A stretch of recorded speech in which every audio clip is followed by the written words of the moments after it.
Types of matrices. क्या है? Types of matrices, Hindi में अव्यूहों के प्रकार। अव्यूहों के प्रकार। ठीक है, तो स्टार्ट करते हैं इसमें।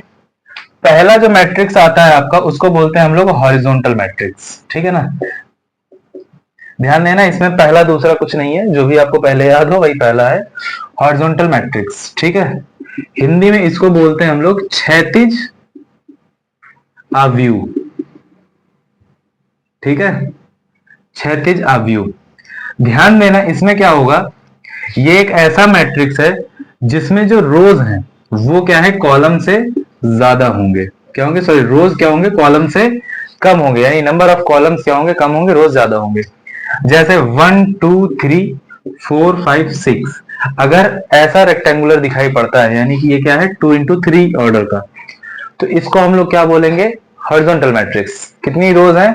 1 2, कॉलम कितने हैं, 1 2 3। ठीक है, इंपॉर्टेंट बात याद रखना, इसमें नंबर ऑफ रोज क्या होंगे, नंबर ऑफ कॉलम से कम रहेंगे। अगला आता है आपका वर्टिकल मैट्रिक्स। क्या आता है? Vertical matrix. वर्टिकल मैट्रिक्स को बोलते हैं हिंदी में ऊर्ध्वाधर, ऊर्ध्वाधर आव्यूह। यहां पर क्या आएगा, इस केस में याद रखना मैट्रिक्स हमेशा कैसी दिखाई पड़ेगी आपको, कुछ ऐसे ऊंचाई में दिखाई पड़ेगी। जैसे 2 3 4 5 6 7, कितनी रोज हैं आपकी, 3, कितने कॉलम है, 2, 1 2 3 1 2 3 1 2। ठीक है, तो इंपॉर्टेंट बात क्या है भाई, यहां पर number of rose number of column से क्या होंगे, ज्यादा होंगे। क्या ये बात समझ में आ गई? हॉरिजॉन्टल में नंबर ऑफ रोज क्या होंगे, नंबर ऑफ कॉलम से कम होंगे। वर्टिकल में क्या होंगे, number of rose number of column से क्या होंगे, ज्यादा होंगे। अब बारी आती है अगले की। ठीक है, कॉलम मैट्रिक्स। क्या बोलते हैं हम लोग, कॉलम मैट्रिक्स। अब नाम से ही पता चल रहा है, इसको बोलते हैं स्तंभ आव्यूह। ठीक, नाम से देखेंगे तो भाई ये मैट्रिक्स कुछ ऐसे दिखाई पड़ेगी, यानी एक सिंगल कॉलम टाइप का होगा।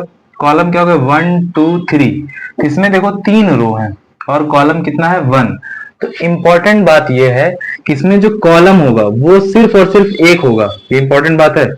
और जो नंबर ऑफ रो होंगे वो एक से ज्यादा होगा, यानी 2 होगा या 2 से ज्यादा होगा। क्लियर है? थर्ड आता है आपका, सॉरी फोर्थ आता है आपका रो मैट्रिक्स। क्या है आपका, रो मैट्रिक्स। रो मैट्रिक्स में क्या है, इसको बोलते हैं हम लोग पंक्ति आव्यूह। क्या बोलेंगे इसको, पंक्ति आव्यूह। यानी ये आपकी एक बार जैसा दिखाई पड़ेगा, यानी एक मैट्रिक्स हमारे पास ये रही तो रो वाले में हम लोग इस तरह दिखाई देंगे, 1 2 3 4। क्लियर? यानी यहाँ इसका ऑर्डर क्या होगा, ये 1/4 का ऑर्डर है।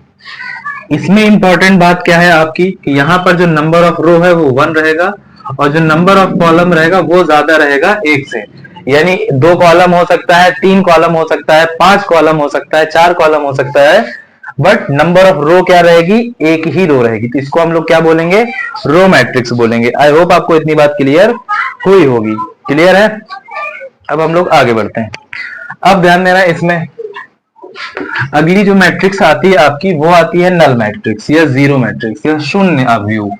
ठीक है, अगली क्या है आपकी, नंबर शायद 5वां है। ठीक है, तो अगला आता है नल मैट्रिक्स, नल या फिर कह लो जीरो मैट्रिक्स। इसमें क्या आएगा आपका, ये ध्यान देना, इसके सारे एलिमेंट क्या होंगे, जीरो होंगे। यानी एक मैट्रिक्स ये रही, इसमें सारे एलिमेंट क्या है आपके, अगर जीरो हैं तो इसको हम लोग क्या कहेंगे, ये नल मैट्रिक्स है। यानी एक भी एलिमेंट आपका कोई जीरो के अलावा कोई दूसरा नंबर नहीं होना चाहिए। ठीक, हिंदी में इसको बोलेंगे शून्य आव्यूह। ठीक है, शून्य आव्यूह। अब इंपॉर्टेंट बात क्या है, जो नल मैट्रिक्स होगी इसको हम लोग ओ से दिखाते हैं। ठीक है ना, अगर कहीं पर ओ आता है, जीरो आता है, तो उसको हम लोग क्या पढ़ेंगे मैट्रिक्स से, उसमें नल मैट्रिक्स। इतनी बात समझ में है, या शून्य आव्यूह।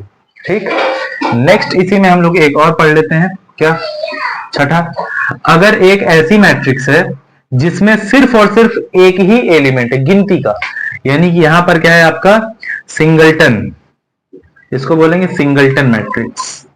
इस केस में क्या होगा, मैट्रिक्स में सिर्फ और सिर्फ एक एलिमेंट होगा, यानी ये 1/1 की मैट्रिक्स होगी, यानी एक ही रो है, एक ही कॉलम है, तो इसको क्या नाम देंगे, सिंगलटन मैट्रिक्स। हिंदी में भी इसको हम लोग सिंगलटन आव्यूह कह देंगे, ठीक है ना। इसका एक्चुअल में सिंगलटन का जो है बुक में जिक्र नहीं है, हिंदी में क्या कहेंगे, तो हम लोग इसको हिंदी में बोल देंगे सिंगलटन, सिंगलटन आव्यूह। या आप लोग देख लेना, आप लोग के पास जो ऑथर होंगे हो सकता है उसमें लिखा हो, इसको एकक बोल देंगे, क्या, एकक आव्यूह। हिंदी में ये वर्ड हम लोग यूज कर सकते हैं, एकक। एकक क्यों, क्योंकि एक ही एलिमेंट है। उम्मीद करते हैं भाई इतनी बात आपको समझ में आई होगी, ठीक है। अब हम लोग बढ़ते हैं आगे। ध्यान देना, अब जो मैट्रिक्स स्टार्ट हो रही है यहां से समझना बहुत जरूरी है। ये सब तो खाली एग्जाम में पूछा जा सकता है, एमसीक्यू टाइप में, ठीक है। लेकिन अब जो मैट्रिक्स आ रही है वो इंपॉर्टेंट इसलिए है क्योंकि उस पर हम लोगों को कई सारे क्वेश्चन सॉल्व करने हैं। तो नाम हेडिंग डाल दो इसमें, स्क्वायर मैट्रिक्स। क्या है, स्क्वायर मैट्रिक्स। स्क्वायर मैट्रिक्स को बोलते हैं हम लोग वर्ग आव्यूह। इंपॉर्टेंट बात क्या है यहाँ पर कि इसमें जो नंबर ऑफ रो होगा और नंबर ऑफ कॉलम होंगे, यानी स्तंभ और पंक्तियों की संख्या दोनों ही बराबर होंगे। तो मैट्रिक्स आपके पास ये रही, और यहां पर जैसे कि A B C D E F G H I, ये मैट्रिक्स है। तो इसमें रो देखो तो 1 2 3, 3 रो हो गया। कॉलम देखते हैं तो 1 2 3, तो 3/3, ये 3/3 की एक स्क्वायर मैट्रिक्स है, ठीक है ना। इसी को हम लोग अगर 3/3 की जगह हम लोग 2/2 की लिखना चाहें तो लिख सकते हैं। तो ये मैट्रिक्स क्या है आपकी 2/2 की, क्यों, क्योंकि भाई इसमें 2 रो हैं और 2 कॉलम है, ठीक है, 2 पंक्तियां हैं और 2 स्तंभ हैं, ठीक है। तो इसको क्या बोलेंगे हम लोग, वर्ग आव्यूह, या फिर इंग्लिश में स्क्वायर मैट्रिक्स, ठीक है।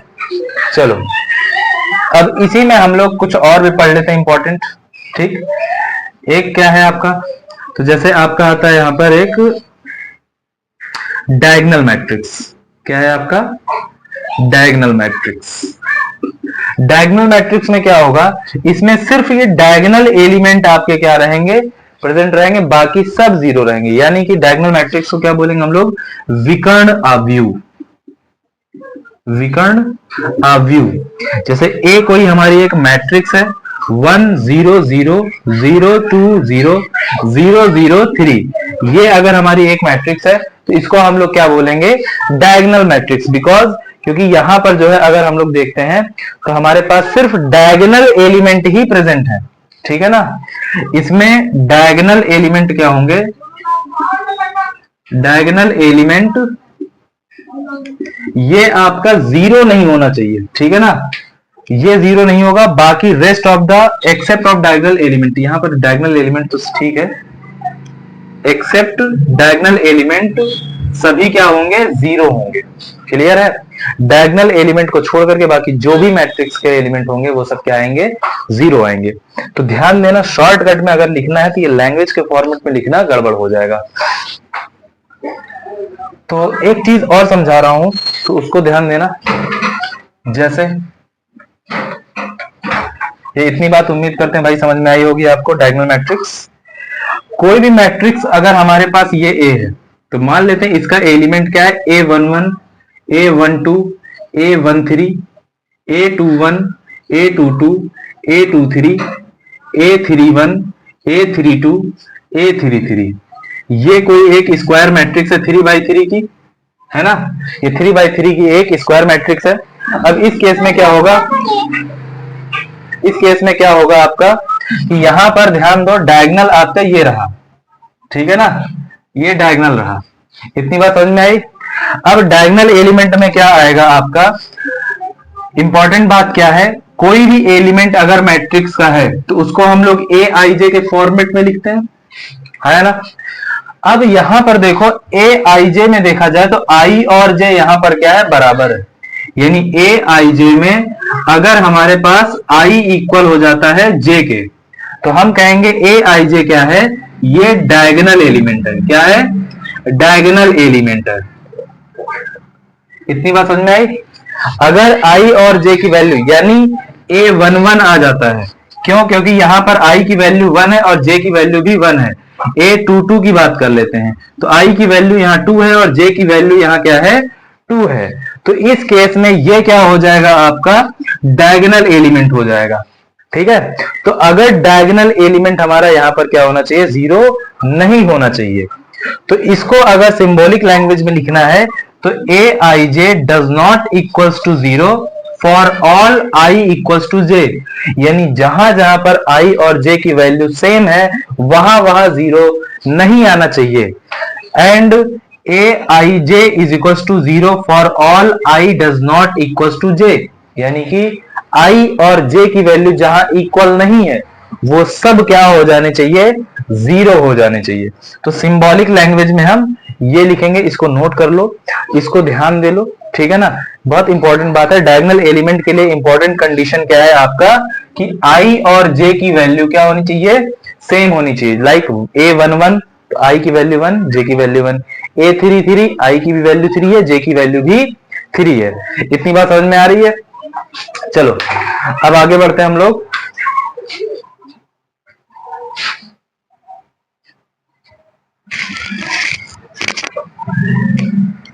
इसको रफ कर देते हैं।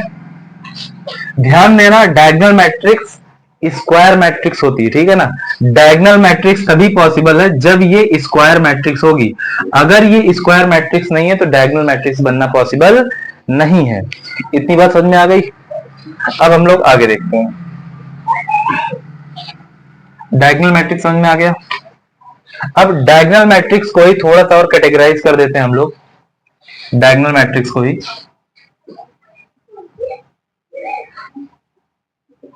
डायगोनल मैट्रिक्स क्या है आपके पास? जब डायगोनल एलिमेंट हमारा 0 ना हो, बाकी सारे एलिमेंट क्या हो? 0 हो जाए, तो उसको हम लोग क्या कहेंगे? Diagonal matrix. जैसे यहाँ पर एक क्या है? एक डायगोनल मैट्रिक्स है। अब इसी में एक कैटेगरी हम लोग कर देते हैं स्केलर मैट्रिक्स। क्या कर देते हैं? Scalar matrix. ठीक है ना, स्केलर मैट्रिक्स को बोलते हैं हम लोग अदिश आव्यूह। ठीक है, अदिश आव्यूह में क्या हो जाएगा आपका? जो ये डायगोनल एलिमेंट है ना, ये सब सेम नंबर हो जाएंगे।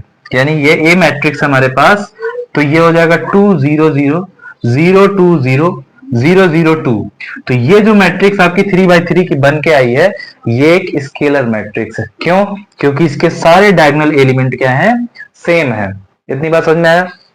अब इसी का दूसरा पार्ट एक और आता है, उसको बोलते हैं हम लोग यूनिट या फिर आइडेंटिटी मैट्रिक्स। क्या बोलते हैं? यूनिट या फिर आइडेंटिटी मैट्रिक्स। इसमें क्या होता है आपका? यूनिट या आइडेंटिटी मैट्रिक्स में क्या होता है कि आपका डायगोनल एलिमेंट जो है वो सब 1 1 होता है। क्या होता है? 1 1 होते हैं, बाकी सब 0 हो जाएगा। तो अगर डायगोनल एलिमेंट 1 1 है तो उसको हम लोग क्या कहेंगे? कि वो हमारी आइडेंटिटी मैट्रिक्स है। ठीक है, और अगर हमारे पास ये सारे एलिमेंट सेम है तो उसको क्या बोल देंगे? Scalar matrix. और डायगोनल एलिमेंट अगर सेम ना होकर के डिफरेंट है तो उसको क्या बोलेंगे? Diagonal matrix. इतनी बात समझ में आया? हिंदी में आइडेंटिटी को बोलते हैं तत्समक, तत्समक आव्यूह। इतनी बात क्लियर है? क्या है ये? तत्समक आव्यूह। आई होप आपको इतनी बात समझ में आई होगी। एक इंपॉर्टेंट बात नोट बना के लिख लो, एक इंपॉर्टेंट बात नोट बना के यहां लिख लो। क्या? कि जो स्केलर मैट्रिक्स है, scalar matrix is identity matrix. ठीक है ना, इसको मैं रफ कर दे रहा हूं, जगह छोटी पड़ रही है।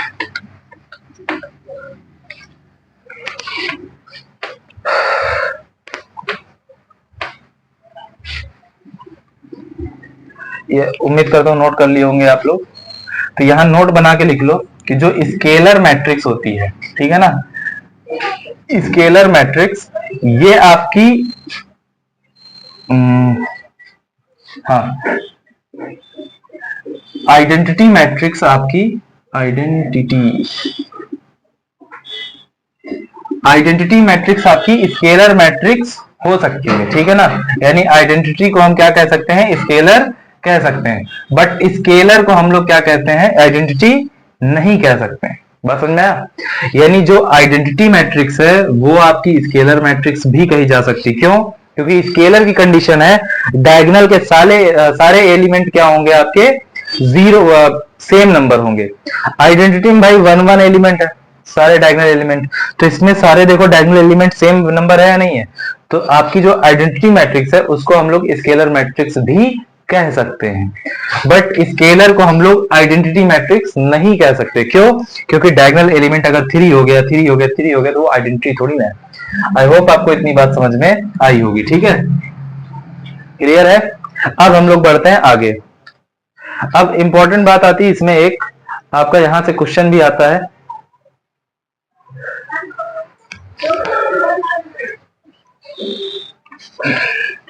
पहले सारे टाइप हम लोग कवर कर लेते हैं, उसके बाद फिर हम लोग इसके क्वेश्चन लगाना शुरू करेंगे। ठीक है, अब अगली हेडिंग डाल दो आप। यहां पर आ जाता है ट्रायंगुलर मैट्रिक्स। क्या आएगा? Triangular matrix. ठीक है ना, ट्रायंगुलर मैट्रिक्स को बोलते हैं त्रिभुज अवयव। ठीक है ना, अब ये होता है दो टाइप का, एक होता है अपर ट्रायंगुलर मैट्रिक्स, दूसरा होता है आपका लोअर ट्रायंगुलर मैट्रिक्स। ठीक है ना, अपर ट्रायंगुलर मैट्रिक्स में क्या होता है कि डायगोनल, जैसे हमारे पास ये एक मैट्रिक्स है ए, ठीक है, एलिमेंट इसमें क्या है 1 2 3 0 4 5 0 0 6। ठीक है ना, अगर डायगोनल के नीचे के सारे एलिमेंट जीरो हैं, क्या है, डायगोनल के नीचे के सारे एलिमेंट अगर जीरो हैं तो उसको हम लोग क्या कहेंगे? अपर ट्रायंगुलर मैट्रिक्स, क्योंकि ट्रायंगल ऊपर बन रहा है। ठीक है, लोअर में क्या रहेगा कि अगर हमारा डायगोनल के ऊपर के सारे एलिमेंट क्या हो जाएं? जीरो हो जाएं। ठीक है, डायगोनल के ऊपर के सारे एलिमेंट क्या हो जाएं? जीरो हो जाएं। ये रही डायगोनल आपकी, इसके ऊपर के सारे एलिमेंट क्या हो गए? जीरो हो गए, जिसे हम लोग क्या कहेंगे? Lower triangular matrix. ऑर्डर ध्यान रखना 3x3। इंपॉर्टेंट बात यह है कि ये दोनों ही मैट्रिक्स क्या होंगी? स्क्वायर मैट्रिक्स के बाद से हमने जितनी भी पढ़ी वो सब के सब क्या कही जाएंगी? आपकी स्क्वायर मैट्रिक्स कही जाएंगी। इतनी बात क्लियर है?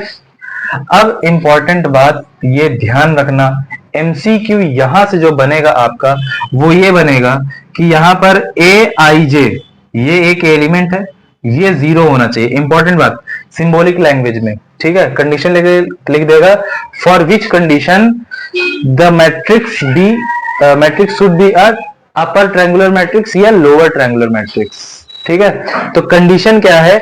ए आई जे मतलब एलिमेंट वो जीरो होना चाहिए। किस कंडीशन में? ध्यान देना, ये आपकी रो नंबर 1 है, ये आपका रो नंबर 2 है, ये आपका रो नंबर 3 है। इसी तरीके से ये आपका कॉलम नंबर 2 है 3 है, ये आपका कॉलम नंबर 1 है, ये कॉलम नंबर 2 है। क्लियर? तो अगर हमारे पास ए आई जे जीरो होना चाहिए, ध्यान देना क्या कि हमारे पास जो ए आई जे है ये जीरो होना चाहिए for all i is greater than j. अगर आई हमारा जे से बड़ा है तब ये जीरो है, तो ये कौन सी मैट्रिक्स बनेगा? तो ये बनेगा आपका अपर ट्रायंगुलर मैट्रिक्स। कौन सी? Upper triangular matrix. बात समझ में आई? हिंदी में इसको बोलते हैं ऊपरी, क्या बोलते हैं? ऊपरी त्रिभुज अवयव। इसको क्या बोलते हैं? निचली त्रिभुज अवयव। ठीक है ना, इसी कंडीशन में यहां पर इसके लिए क्या कंडीशन आ जाएगी? A i j is equal to zero for all i is smaller than या लेस देन जे। इतनी बात समझ में आया? ये कंडीशन किस चीज की है? तो ये है आपकी लोअर ट्रायंगुलर मैट्रिक्स की। क्या है? Lower triangular matrix. इसमें क्या है कि जैसे ही आई को देखेंगे आई हमारा कम होना चाहिए। कैसे? तो ये आपकी रो नंबर 1 है, ये आपका रो नंबर 2 है और ये आपका रो नंबर 3 है। यानी इसके लिए आई की वैल्यू क्या होगी? यहां पर आई इक्वल टू होगा 1, यहां आई होगा 2, यहां पर आई होगा आपका 3 और ये आपका है first column, column 1, column 2, column 3। Clear है? तो देखोगे यहां पर, तो यहां पर i और j बराबर है, i इक्वल टू j है। यहां पर i हमारा 1 है बट j हमारा क्या है, 2 है। इस केस में j हमारा क्या है, 2 है। यहाँ j क्या है आपका, 3 है। यहाँ j क्या है आपका, 1 है। तो जहां पर दोनों सेम है वहां 1 है, ठीक। बट जहां पर i हमारा कम है, j ज्यादा है, वहां 0 है। तो ये कंडीशन बहुत ध्यान रखना, इस पर एमसीक्यू क्वेश्चन बहुत पूछे जाते हैं एग्जाम में, ठीक है। अब इसको हम रफ करते हैं, आगे बढ़ते हैं, ठीक है। चलो भाई, इसको नोट कर लेना है आपको। तो उम्मीद करते हैं ए आई जे का पैटर्न आपको ध्यान में आया होगा, रहा होगा, ठीक है ना। चलो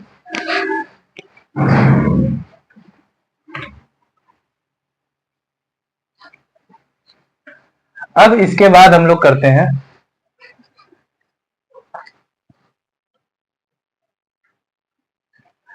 अब इसके बाद हमारे पास आता है, हेडिंग डाल लो, comparison of matrix.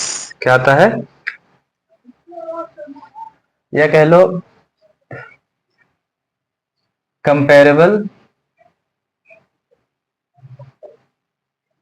Comparable matrix, ठीक है ना। बहुत इंपॉर्टेंट चीज है, क्योंकि जब हम मैट्रिक्स को ऐड करेंगे जब हम मैट्रिक्स को ऐड करेंगे, मल्टीप्लाई करेंगे, तो ये चीज हमारे जहन में होनी चाहिए, ध्यान में होना चाहिए, ठीक है ना। तो दो मैट्रिक्स को कब कंपेयर किया जा सकता है, दो या दो से ज्यादा मैट्रिक्स को कब कंपेयर किया जा सकता है, तो उसके लिए इंपॉर्टेंट बात क्या है, पहली चीज उनका जो ऑर्डर है क्या होना चाहिए, ऑर्डर क्या होना चाहिए, सेम होना चाहिए। अगर ऑर्डर सेम नहीं होगा तो उनको हम कंपेयर नहीं कर सकते। बात समझ में आया? यानी कि सिंबॉलिक फॉर्म में अगर मैं लिखूं तो एक मैट्रिक्स है ए जिसका एलिमेंट है ए आई जे, ठीक है ना, ऑर्डर है इसका m इंटू एन। दूसरी मैट्रिक्स है बी, इसका ऑर्डर है बी आई जे, ठीक है ना। इसका ऑर्डर, सॉरी, इसका एलिमेंट है आपका बी आई जे और ऑर्डर है इसका आर बाई पी, ठीक है ना, आर पी इसका ऑर्डर है। तो ये दोनों तभी कंपेयर किए जा सकते हैं जब m हमारा r के इक्वल हो और n हमारा p के इक्वल हो। अगर ये कंडीशन सेटिस्फाई नहीं होती है तो इन दोनों को कंपेयर नहीं किया जा सकता, ये बात ध्यान में बिठा लो, ठीक है। नेक्स्ट मैट्रिक्स आती है आपकी इक्वल मैट्रिक्स, ठीक है। इक्वल मैट्रिक्स में क्या होगा, अगर दो, पहली चीज क्या है इसके लिए जरूरी क्या है, order should be same, order क्या हो, सेम होना चाहिए, ठीक है। ऑर्डर मतलब क्रम, क्रम क्या होना चाहिए, समान होना चाहिए, ठीक है ना। यहां पर भी क्रम क्या होना चाहिए आपका, तो ये भी क्या होना चाहिए आपका, समान होना चाहिए। और दूसरी बात, इसमें अगर दो मैट्रिक्स इक्वल हैं तो करेस्पॉन्डिंग एलिमेंट्स क्या होंगे, इक्वल होंगे। करेस्पॉन्डिंग एलिमेंट्स ये क्या होंगे, आपके इक्वल होंगे, क्लियर है। यानी कि संगत अवयव, संगत अवयव ये क्या होंगे, समान कहे जाएंगे। ध्यान देना, इनको हम लोग इक्वल कहेंगे। एग्जाम्पल के तौर पे अगर हम लोग समझना चाहते हैं तो दो मैट्रिक्स इक्वल है, ठीक, यानी कि एक मैट्रिक्स है ए इक्वल है मैट्रिक्स बी के। तो इंपॉर्टेंट बात क्या है, मैट्रिक्स ए आपकी गिवन है a i j of order m by n। दूसरी मैट्रिक्स है b जिसका element b i j, order क्या है m इंटू n। दोनों का बेटा ऑर्डर सेम है, तो a और b, ध्यान देना, इफ a इक्वल होगा b के, मैट्रिक्स a इक्वल होगा मैट्रिक्स b के, तो उस कंडीशन में इनके एलिमेंट भी आपस में क्या हो जाएंगे, इक्वल हो जाएंगे, सेम पोजीशन वाले। एग्जाम्पल के तौर पे हम लोग एक देख लेते हैं क्वेश्चन। ए एक मैट्रिक्स है 1 2 3 4, दूसरी मैट्रिक्स है आपकी, यहां पर एक वेरिएबल डाल देते हैं ए। दूसरी मैट्रिक्स है बी 2 बाई 2 की एक मैट्रिक्स है। दूसरी मैट्रिक्स है बी आपकी एक्स वाई 5 जेड, ठीक है, ये भी 2 बाई 2 की एक मैट्रिक्स है। क्वेश्चन अगर हमको गिवन है कि matrix A is equals to matrix B, तो इस कंडीशन में हम लोग क्या करेंगे, यहां पर कि जो मैट्रिक्स ए है 1a 2 4, इसको हम लोग इक्वल कर देंगे किसके, एक्स वाई 5 जेड के, ठीक है ना। और इस कंडीशन में इनके जो एलिमेंट्स होंगे वो भी इक्वल होंगे। जैसे 1 की लोकेशन क्या है, ये A11 प्लेस पर है, इसकी लोकेशन देखते हैं तो ये भी तो भाई A11 ही है, क्यों? क्योंकि फर्स्ट रो फर्स्ट कॉलम का ये भी एलिमेंट है, ये भी फर्स्ट रो फर्स्ट कॉलम के एलिमेंट है, इसलिए क्या हो जाएगा, 1 इक्वल हो जाएगा x के, इसी तरह 2 इक्वल हो जाएगा y के, a इक्वल हो जाएगा 5 के, और 4 इक्वल हो जाएगा आपका z के। क्या इतनी बात क्लियर है?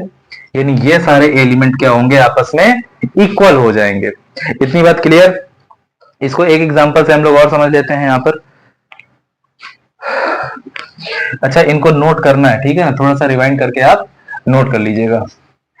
एग्जाम्पल के तौर पे हम लोग दूसरी एक मैट्रिक्स देख लेते हैं। जैसे हमारे पास एक मैट्रिक्स है ए, 5 4 Z P Q 9 8 7 3, ठीक है, ये 3x3 ऑर्डर की है।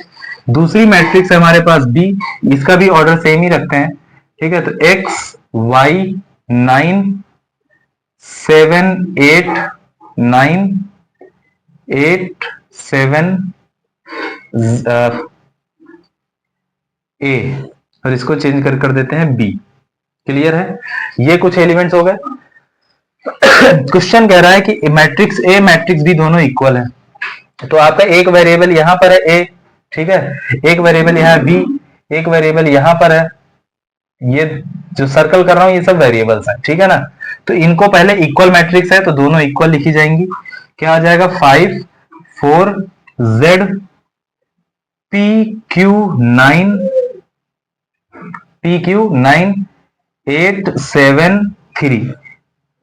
दूसरी मैट्रिक्स इक्वल मैट्रिक्स है इसके, तो क्या आ जाएगा, x y 9 7 8 9 b 7 a।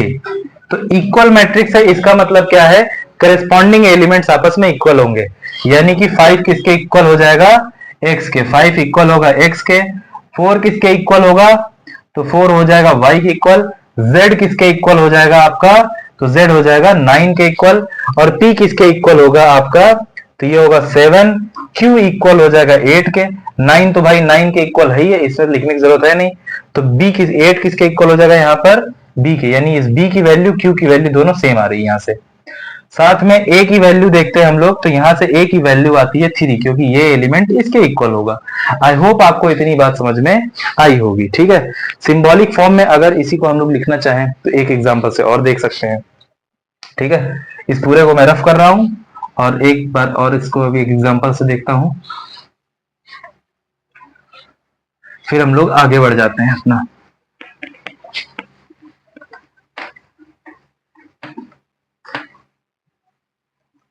जैसे हमारे पास एक मैट्रिक्स है ए, मैट्रिक्स ए है जिसका ऑर्डर क्या है, 3x3 है। 3x3 है तो जाहिर सी बात है, अगर सिंबॉलिक मैट्रिक्स अगर हम लोग लिखेंगे तो क्या आ जाएगा, A11 A12 A13 A21 A22 A23 A31 A32 A33, ठीक है ना। आपको पता है पहला नंबर रो नंबर को बताता है, और ये जो दूसरा नंबर लिखा है ये कॉलम नंबर को बताता है। तो फर्स्ट कॉलम के हर एक एलिमेंट को देखोगे तो लास्ट वाला नंबर सब में क्या होगा, सेम होगा। ये सेकंड कॉलम है तो इसलिए देखो सेकंड वाला नंबर क्या है, सेम है। ये थर्ड कॉलम है इसलिए देखो थर्ड वाला नंबर क्या है आपका, सेम। थर्ड कॉलम है इसलिए देखो सेकंड वाला नंबर क्या है, सेम है। उसी तरीके से रो में देखोगे तो इनका ये नंबर सेम है, पहला वाला ये देखो, ठीक, इधर 2 2 2 3 3 3, यानी कि जो जिस रो का होता है कॉलम को होता है उसी हिसाब से लिखते हैं इसको। अगली मैट्रिक्स हम लोग ले लेते हैं बी, ये भी 3x3 की ले लेते हैं क्योंकि इक्वल करना है हमको। तो इसका एलिमेंट है B11 B12 B13 B21 B22 B23 C11 sorry C31, गलत कर दिया मैंने, B31 B32 B33, ये आपका एलिमेंट हो गया, ठीक है। अब कह रहा है मैट्रिक्स ए जो है वो मैट्रिक्स बी के इक्वल है, ठीक। ऐसी कंडीशन में क्या करेंगे, दोनों मैट्रिसेस को इनकी जगह पर पुट कर देंगे। तो A11 A12 A13 A121 A22 A23 A31 A32 A33, ठीक है। ये इक्वल है आपका B11 B12 B13 B21, B22, B23, B31, B32, B33। ठीक है, ये दोनों मैट्रिक्स क्या है, आपस में इक्वल है। तो अब इसमें क्या होगा, करस्पॉन्डिंग एलिमेंट्स आपके आपस में इक्वल होंगे। ठीक, जैसे A11 किसके इक्वल होगा, यानी जहां I और J आपस में जो भी वैल्यू होगा I J की, वो सब आपस में क्या होंगे, इक्वल होंगे। क्लियर, दो मैट्रिक्स है करस्पॉन्डिंग एलिमेंट, तो जैसे A11 किसके इक्वल हो जाएगा, B11 के। इधर A12 लिया तो यहां पर भी I J की वैल्यू क्या होगी, सेम होगी। A13 ले लिया हमने तो यहां पर क्या आएगा, B13 आएगा। A21 ले लिया तो यहां क्या आएगा आपके पास, B21 आएगा। A23 लिया तो यहां पर क्या आ जाएगा, B23। यहाँ 2 कर लो, पहले सीक्वेंस से चलते हैं। ठीक, A23 किसके इक्वल होगा, तो B23 के। A31 किसके इक्वल होगा, तो B31 के। A32 किसके इक्वल होगा, तो B32 के। A33 किसके इक्वल होगा, B33 के। तो आई होप आपको इतनी बात समझ में अच्छे से आ गई होगी। तो इक्वलिटी ऑफ मैट्रिक्स हम लोग सीख चुके हैं। उम्मीद करते हैं भाई इसमें कोई डाउट नहीं होगा आपको। ठीक है, चलो अब हम लोग आगे देखते हैं इसमें।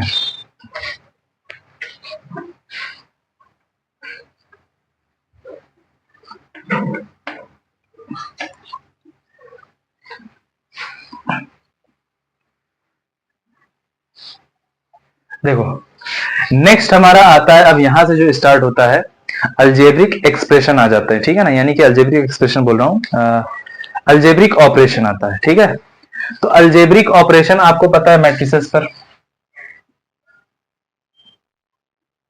Algebraic operations on matrices. ठीक है ना, अव्यूहों पर बीजगणितीय संक्रियाएं। ठीक है, तो ये अलजेब्रिक ऑपरेशंस होगा हमारा मैट्रिसेस पर। अलजेब्रिक ऑपरेशंस में होता क्या है, जैसे एडिशन आता है आपका, ठीक है, दूसरा आता है आपका सब्ट्रैक्शन, ठीक है, तीसरा आता है आपका मल्टीप्लिकेशन,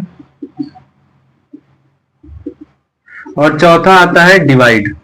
ठीक है ना, ध्यान रखना मैट्रिसेस में हम लोग को डिवाइड नहीं करना है, मैट्रिसेस में डिवाइड नहीं लगाते हैं हम लोग। ठीक है, तो हम सिर्फ इन्हीं 3 ऑपरेशंस को ही हम लोग मल्टीप्लाई करते हैं, सॉल्व करते हैं। ठीक है, तो हम लोग सिर्फ इन्हीं तीनों को सॉल्व करेंगे। जैसे इसका मतलब क्या है, जोड़। ठीक, हिंदी में इसको बोलते हैं हम लोग जनरली घटाना, बट आप अपनी जब बुक्स उठाओगे तो इसका मतलब लिखा होगा व्याकलन। ठीक है ना, तो व्याकलन का मतलब क्या है, सब्ट्रैक्शन, घटाना, कम करना। मल्टीप्लिकेशन का मतलब क्या है, गुणा। तो इतनी बात तो आपको आता है, हम लोग आज की डेट में सीख चुके हैं। तो शुरुआत करते हैं इन ऑपरेशंस को, दो मैट्रिसेस को कैसे जोड़ते हैं। तो सबसे पहली चीज आती है एडिशन। क्या है, एडिशन। ठीक है ना, ध्यान देना, जिस तरीके से हम दो मैट्रिसेस को, अवयवों को जोड़ते हैं, ऐड करते हैं, उसी तरीके से हम लोग सब्ट्रैक्ट भी करते हैं। क्या करते हैं, सब्ट्रैक्ट भी करते हैं। ठीक है, कैसे, मान लेते हैं, पहली चीज इंपॉर्टेंट बात क्या है, एडिशन और सब्ट्रैक्शन के लिए इंपॉर्टेंट क्या है, ये चीज पहले लिख लो। क्या, ऑर्डर दोनों मैट्रिक्स का ऑर्डर क्या होना चाहिए, ऑर्डर शुड बी सेम। ठीक, दोनों मैट्रिसेस का ऑर्डर क्या होना चाहिए, सेम होना चाहिए। एग्जांपल के तौर पे देखें, एक मैट्रिक्स है ए, इसका एलिमेंट 2 3 1 2 3 4। ठीक, दूसरी मैट्रिक्स है बी, तो इसका ऑर्डर है क्या है, 7 8 9 6। क्लियर है, ये एलिमेंट्स है। अब कह रहा है हमसे कि ए और बी निकालिए, फाइंड कीजिए ए प्लस बी। तो करेंगे कैसे इसको, तो ए की जगह पर ए की मैट्रिक्स लिखेंगे 1 2 3 4, और बी की जगह पर बी वाली मैट्रिक्स लिखेंगे 7 8 9 6। और जब दोनों को ऐड करने की बारी आएगी ना, तो हम लोग दोनों के करस्पॉन्डिंग एलिमेंट्स को ऐड करेंगे। यानी 1 के साथ कौन ऐड होगा, 1 के साथ 7 होगा, 2 के साथ कौन होगा, तो 2 के साथ 8 होगा, 3 के साथ कौन होगा, तो 9, और 4 के साथ कौन सा ऐड होगा, एलिमेंट 6। यानी कितना आ जाएगा, 1 और 7 8, 9 3 12, 8 2 10, 6 4 10। तो ये आ जाएगी हमारे पास a प्लस बी। क्लियर? अगर यहां पर सब्ट्रैक्शन करने के लिए हमसे बोलता, अगर हमसे बोलता सब्ट्रैक्ट करिए, तो यहां पर सब्ट्रैक्ट करते और सारे करस्पॉन्डिंग एलिमेंट ही सब्ट्रैक्ट होते। आई होप आपको इतनी बात समझ में आई होगी। अब एक चीज और आपको ध्यान देनी है, वो ये है कि जैसे हम लोगों ने 6th क्लास में कुछ natural number, whole number, integers, इन सब पर कुछ मैथमेटिकल प्रॉपर्टीज पढ़ी थी, इन सबको एडिशन सब्ट्रैक्शन की, तो वो प्रॉपर्टीज हमको यहां पर भी ध्यान देनी है। ठीक है ना? प्रॉपर्टीज के तौर पे मैं बताता हूं, अभी इसको रफ कर दूं। जैसे कुछ प्रॉपर्टीज हम लोगों ने पढ़ी थी, एक तो पहली प्रॉपर्टी थी क्लोजर। क्लोजर छोड़ दो, उसको जान दो, उसका यहां कोई काम नहीं है। तो पहली प्रॉपर्टी यहां ध्यान देना, इसको बोलते हैं क्यूमुलेटिव। क्यूमुलेटिव, ठीक है ना? कौन सी प्रॉपर्टी है? Cumulative law. क्या है? क्यूमुलेटिव, एक मिनट, क्यूमुलेटिव लॉ। ठीक है ना? क्यूमुलेटिव लॉ क्या होता है? जैसे दो मैट्रिक्स है ए प्लस बी, तो क्या अगर इनका हम लोग पोजीशन चेंज कर देते हैं तो इसको हम लोग इस तरीके से कर सकते हैं क्या? सेम आएगा? तो भाई एडिशन के मामले में सेम आएगा। क्यूमुलेटिव को हिंदी में बोलते हैं इसको क्रम विनिमय। क्या बोलते हैं? क्रम विनिमय। क्रम विनिमय यानी कि अगर उसका हम लोग लोकेशन चेंज करके ऐड करते हैं तो क्या रिजल्ट सेम आएगा? तो इसमें हाँ, ये फॉलो करता है। ठीक है ना? मैट्रिसेस एडिशन को फॉलो करता है बट सब्ट्रैक्शन को फॉलो नहीं करता। फॉर एग्जाम्पल के लिए अगर एडिशन के तौर पे दो नंबर हम ऐड करते हैं, 2+3 या फिर 3+2, दोनों का ही सम हमारे पास क्या आएगा? 5। बट अगर सब्ट्रैक्शन के लिए हम लोग ये निकालना चाहते हैं तो सब्ट्रैक्शन में ये पॉसिबल नहीं। जैसे 3 - 2 ये तो आएगा 1, बट 2 - 3 आपका आएगा -1। और आपको ये बात बहुत अच्छे से पता है कि 1 जो है -1 के इक्वल कभी नहीं होता। तो यानी कि ये प्रॉपर्टी जो है हमारे पास जो है ये सब्ट्रैक्शन में फॉलो नहीं करेगा। तो एक चीज ध्यान देना, अगर कहीं एडिशन सब्ट्रैक्शन की बात आती है तो हम लोग यही पैटर्न यूज करेंगे। बाकी ये कोई प्रॉपर्टी सब्ट्रैक्शन वाला फॉलो नहीं करता है, एडिशन में सारी प्रॉपर्टीज फॉलो करता है। ठीक है? तो यानी दो मैट्रिसेस को उनकी पोजीशन चेंज करके हम लोग उनको ऐड करेंगे तब भी हमारा रिजल्ट सेम आएगा। ठीक है? अगली प्रॉपर्टी है हमारे पास दूसरी, इसको बोलते हैं एसोसिएटिव। एसोसिएटिव, ठीक है ना? Associative law. एसोसिएटिव लॉ क्या कहता है? मान लेते हैं ए, बी एंड सी, ये तीन मैट्रिसेस हैं। ये क्या है? तीन मैट्रिसेस हैं। ठीक है ना? हिंदी में इसको शायद बोलते हैं सहचर्य। हिंदी वाले नाम में थोड़ा सा डाउट है मुझको। ठीक है? तो इस चीज को थोड़ा आप ध्यान दीजिएगा।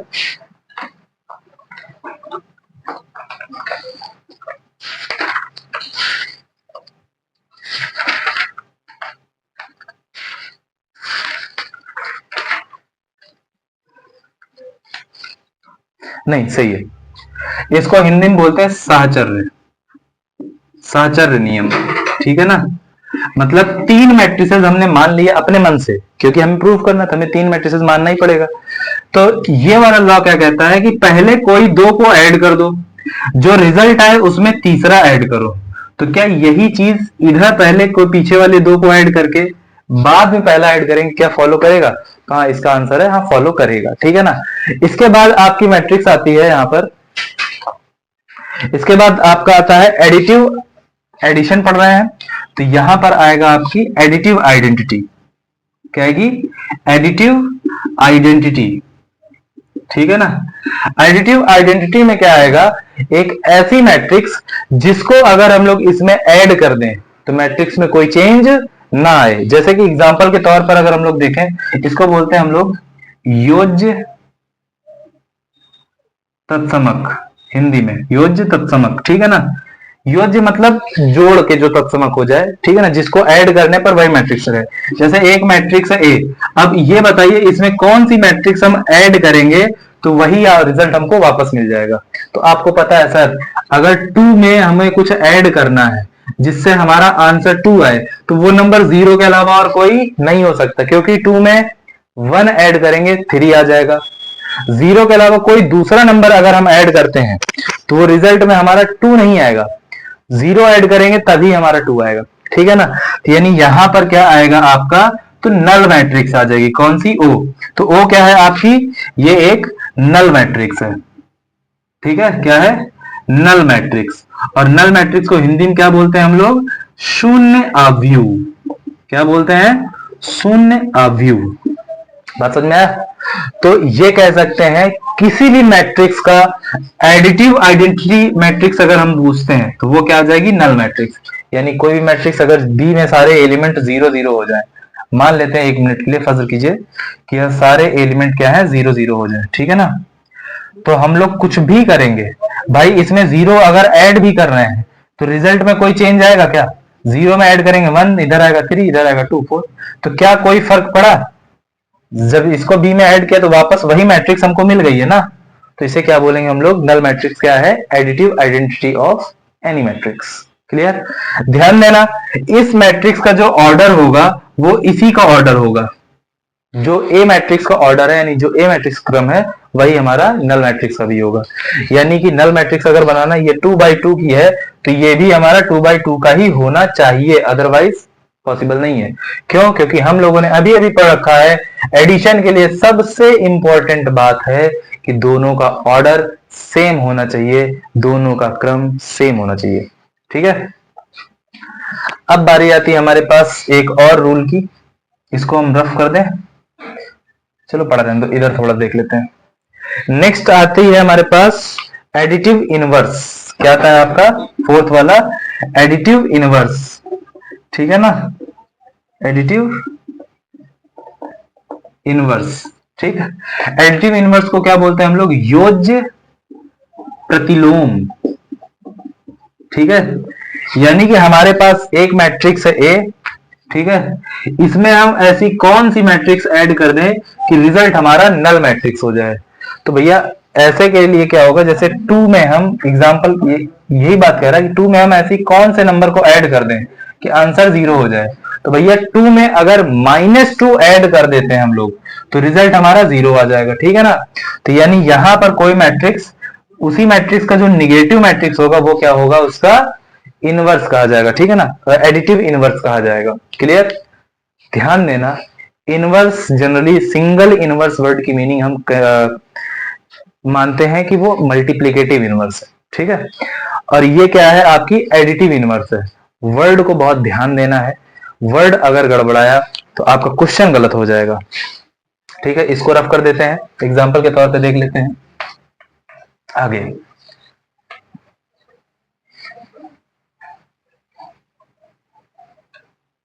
जैसे हमारे पास एक मैट्रिक्स है ए क्या है, 1 2 3 4।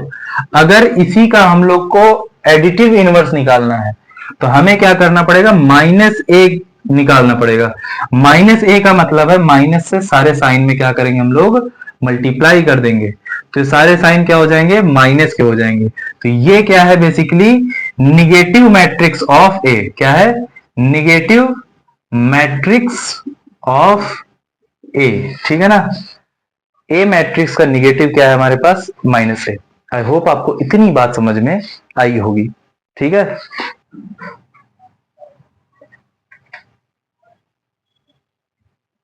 Multiplication of a matrix with a scalar, ठीक है ना। किसी एक स्केलर से किसी एक मैट्रिक्स में मल्टीप्लीकेशन, नहीं कोई एक अदिश से हम लोग किसी मैट्रिक्स में मल्टीप्लाई करते हैं तो क्या करते हैं, जैसे हमारे पास एक मैट्रिक्स है ए, इसके एलिमेंट 1 2 3 4, ठीक। हमें क्या चाहिए, हमें चाहिए 2a। तो भाई जाहिर सी बात है, ए मैट्रिक्स में हम किससे मल्टीप्लाई कर रहे हैं, 2 से, तो 1 2 3 4। अब ये मल्टीप्लाई का मतलब क्या है कि जब ये मल्टीप्लाई होगा ना तो इसके हर एक एलिमेंट से मल्टीप्लाई होगा, यानी 2 किससे जाके 1 से भी मल्टीप्लाई होगा, यही 2 आपका 2 से भी होगा, यही 2 आपका 3 से भी होगा, यही 2 आपका 4 से भी होगा। तो जो नई मैट्रिक्स बन के आएगी 2 4 6 8, ये हमारे पास क्या आ गई, 2a आ गई। क्लियर है। इसी तरीके से एक दूसरी मैट्रिक्स मान लेते हैं, b है ये, 5 से मल्टीप्लाई करना है तो हर एक एलिमेंट को क्या कर देंगे हम लोग, 5 से मल्टीप्लाई कर देंगे। अगर हमको 10a निकालना है तो हर एक एलिमेंट को क्या करेंगे, 10 से मल्टीप्लाई कर देंगे। इतनी बात समझ में आ रही है? तो अब आप लोग क्या कर सकते हैं, अपने घर पर आपके पास जो भी एनसीईआरटी की बुक है उससे एडिशन वाले क्वेश्चन करके देख सकते हैं। ठीक है, तो स्केलर का मल्टीप्लीकेशन आज हम लोगों ने देख लिया। नेक्स्ट टर्न पर हम लोग देखेंगे कि आखिर दो मैट्रिसेस को कब मल्टीप्लाई करते हैं और कैसे मल्टीप्लाई करते हैं। तो आज के लिए इतना ही, मिलते हैं नेक्स्ट क्लास में। ठीक है।